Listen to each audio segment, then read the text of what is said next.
Tricky transformation ব্যাপারটা আমরা মাঝে মধ্যেই আপলোড করে থাকি। অর্থাৎ এর আগেও ২ টো ভিডিওতে আমরা ট্রিকি ট্রান্সফরমেশন 1 and 2 আলোচনা করেছি। মজার কিছু বিষয়।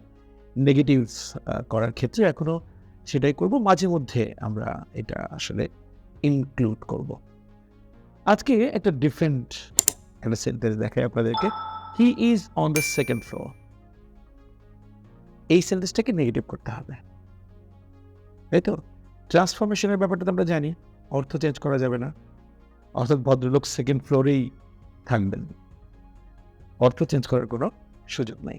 এখন আমরা এই ধরনের সেন্টেন্স নেগেটিভ কিভাবে করি? আমরা কিন্তু করি হচ্ছে বেশিরভাগ ক্ষেত্রে কোনো না কোনো অ্যান্টোনিম খুঁজে বের করি।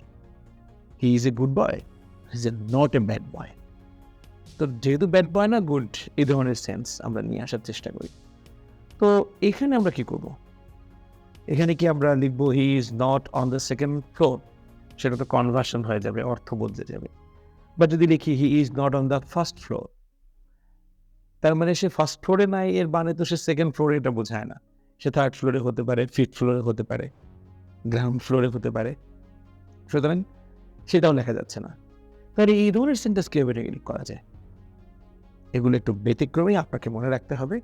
এই ধরনের প্লেস জাতীয় কোনো ব্যাপার থাকলে আমরা নো হোয়ার বাট দিয়ে করতে পারি। কি দিয়ে করব? Nowhere but. মানে আমি জাস্ট লিখে দেই যে he is nowhere but on the 2nd floor. তাহলে দেখেন অর্থটাও ঠিক থাকলো যে সে অন্য কোথাও নাই, কিন্তু 2nd ফ্লোরে আছে। আবার সেন্টেন্সের মধ্যে নেগেটিভ এসেন্সটাও ঢুকে গেল।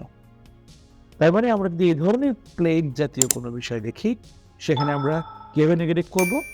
নো হোয়ার বাট দিয়ে। Thank you.